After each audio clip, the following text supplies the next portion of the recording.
Merhaba, tutaj Magda z kanału Kawa po turecku. Witam Was dzisiaj znowu z mojej kuchni. Chociaż nie wiem, czy znowu to akurat dobre słowo, bo dawno takich odcinków kulinarnych na kanale nie było. A upominacie się o nie bardzo często w komentarzach i prosicie też coraz częściej o przepis na deser z kuchni tureckiej. Więc dzisiaj z tym właśnie do Was przychodzę.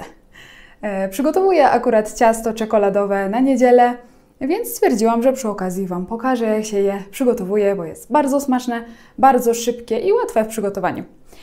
Ciasto to nazywa się ıslak kek, czyli tłumacząc z tureckiego dosłownie mokre ciasto, wilgotne ciasto.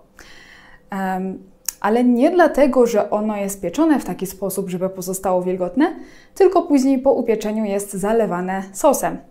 Ale to już wszystko zobaczycie w trakcie przygotowywania. No słuchajcie, w niedzielę walentynki. Nieważne, czy te walentynki świętujecie, czy nie, czy świętujecie je w parze, czy chcecie samych siebie obdarzyć miłością. Ciasto czekoladowe zawsze dobrze wchodzi, więc no jeszcze zdążycie na niedzielę to ciasto przygotować.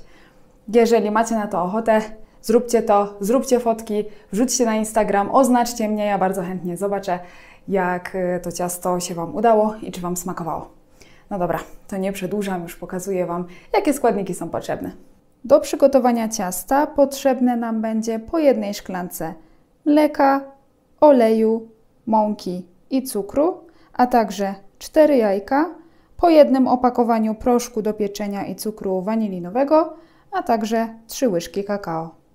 Do sosu będziemy potrzebować szklankę mleka, pół szklanki cukru, pół szklanki oleju i 2 łyżki kakao. Wszystkie składniki macie podane w opisie pod filmem i w przypiętym komentarzu. Zabieramy się za pieczenie. Najpierw wbijamy do miski jajka.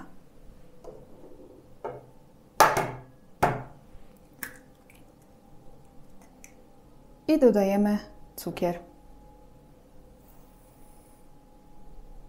I miksujemy tak długo, aż jajka nam się zabielą.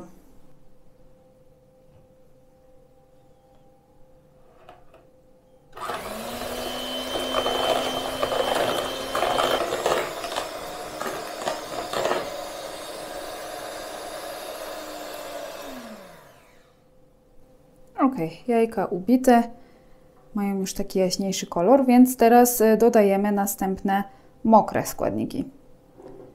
Mleko i olej.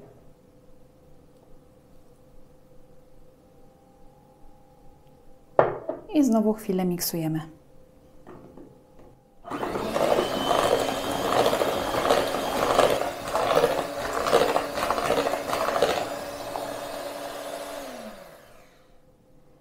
I teraz dodajemy wszystkie suche składniki. Mąkę. Chwilkę przemiksuję.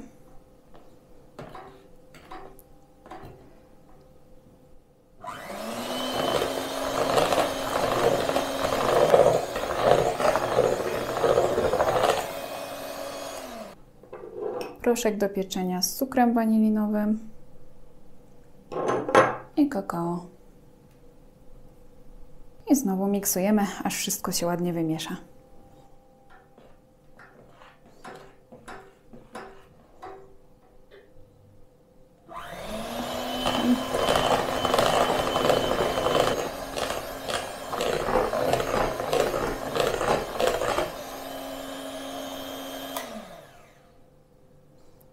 Zdecydowanie weźcie sobie inną miskę, większą albo taką z takim tutaj, z taką pokrywką do miksowania, bo widzicie, co ja tu narobiłam.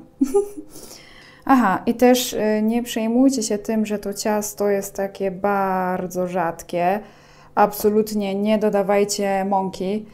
To ciasto ma właśnie takie lejące być. Teraz będę je przelewać do formy.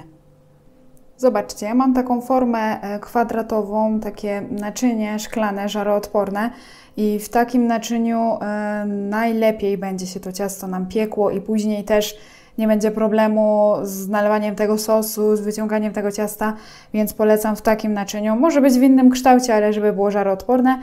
I posmarowałam je olejem i wylewam po prostu naszą masę.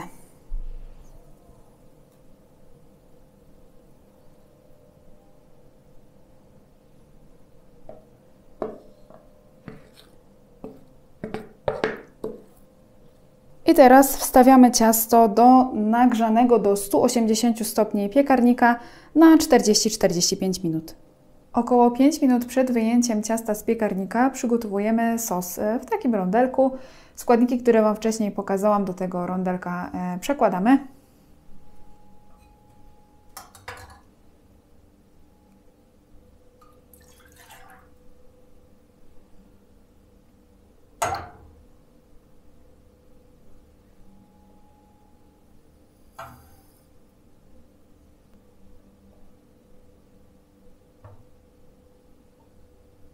Włączamy ogień i mieszamy, aż się zagotuje.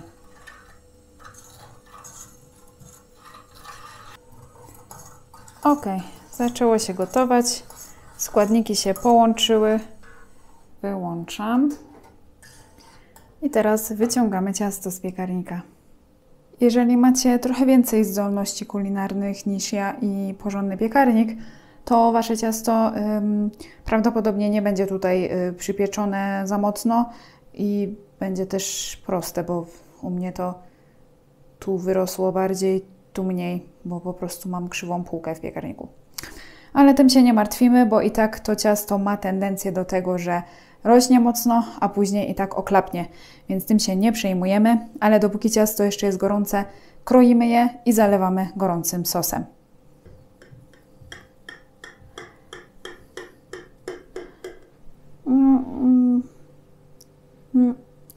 Nie musi być idealnie, no ważne, że włożyliście w to serce.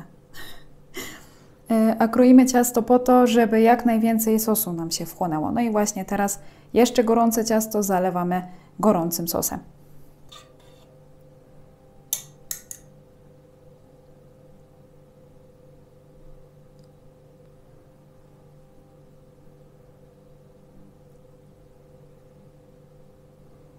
Mniej więcej równo, chociaż u mnie, widzicie, krzywe ciasto to i krzywo ten sos spływa. No nieważne. Zalane. I teraz można to ciasto też trochę udekorować. Ja mam wiórki kokosowe, ale możecie posypać czymkolwiek, czy tam, nie wiem, orzeszkami, czy możecie udekorować też jakimiś kawałkami owoców. Ja mam wiórki kokosowe.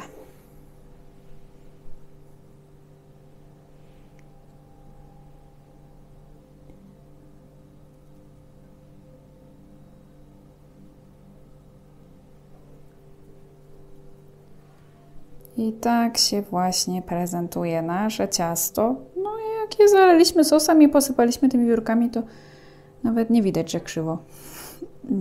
To znaczy, tak.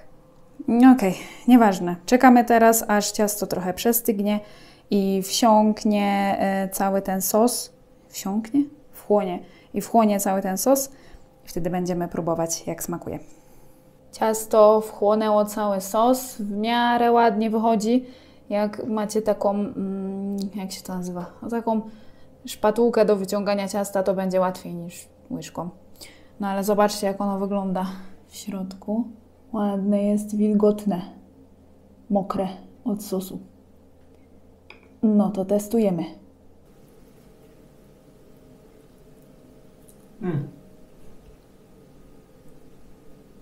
Dobre.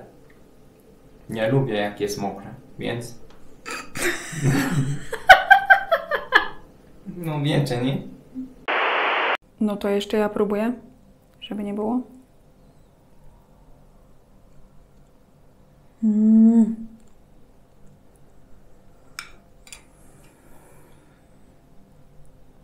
Słuchajcie, bomba. Na pewno zróbcie to ciasto i chwalcie się na Instagramie. Chętnie zobaczę, posłucham, czy smakowało, czy się udało. Na pewno się uda. Jak mi się udało, to i Wam. Ale nie będę teraz już przedłużać. Chciałam tylko Wam powiedzieć, żebyście spędzili walentynki tak, jak chcecie, tak, jak sobie wymarzyliście. Dbajcie przede wszystkim o siebie. Jak o siebie zadbacie, to i wszyscy w koło będą zadbani. No i co? Widzimy się za tydzień. Do zobaczenia. Görüşürüz. A, jeszcze o czymś zapomniałam powiedzieć. Nie wiem, czy w ogóle to możliwe, że nie zjecie tego ciasta naraz, ale jeżeli Wam zostanie, możecie je przechowywać w lodówce. Zastreczujcie sobie tylko tą formę do lodówki i możecie spokojnie jeść na drugi dzień.